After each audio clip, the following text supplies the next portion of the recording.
আসসালামু আলাইকুম রহমতুল্লাহি বারকাতু। সবাই কেমন আছেন? শুভ সকাল। আশা করি আলহামদুলিল্লাহ সবাই ভালোই আছেন। তাই আমি কিছু কথা বলতে চাই।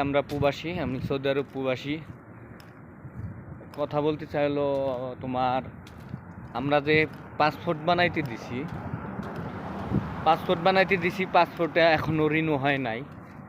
আমরা বহুত প্রবাসী কিন্তু বিপদে পড়ে যাব, কারণ অনেক প্রবাসী কিন্তু বিপদে পড়ে গেছে অলরেডি।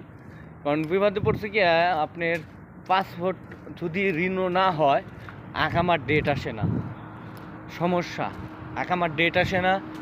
আর যতক্ষণ ওই পাসপোর্ট রিনিউ না হয়ে আসবে, ওই পাসপোর্ট মালামত করতে হবে। ওই মালামত না করা পর্যন্ত অনলাইনে ওটা দেখাবে না, আর আকামও হবে না। বহুত প্রবাসী এই পাসপোর্টের কারণে আকামা বানাতে পারছে না, আকামা রিনিউ করা হচ্ছে না। কারণ এই আবার কতজন দেশেও যাইতে পারতেছে না। এই পাসপোর্টের ডেট রিনিউ না হলে কেমনে যাইব? সমস্যার ভিতরে আছি। আর পাসপোর্ট জমা দিছি প্রায় 4 মাস, কতজনের 6 মাস 7 মাস হয়ে গেছে, কিন্তু পাসপোর্ট আসতেছে না। কি সমস্যা এটা আমাদের বাংলাদেশে যারা পাসপোর্ট অফিসে চাকরি করেন তারাই জানেন কি সমস্যা হয়েছে। আমি এখনও জানি না সঠিক।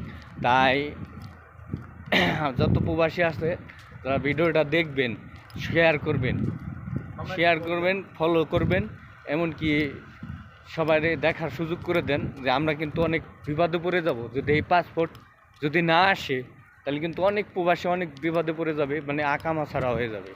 অলরেডি কিন্তু আকামা ছাড়া হয়েই গেছে, অনেক প্রবাসী আকামা ছাড়া হয়েই গেছে। অনেক প্রবাসী এই পাসপোর্টের কারণে, এই পাসপোর্ট আসতেছে না, সমস্যার ভিতরে পড়ে যাব। ওকে, তাই সবাই ভালো থাকবেন আর ভিডিওটা শেয়ার করবেন, যাতে আরও লোকজন মানে সবাই দেখতে পারে।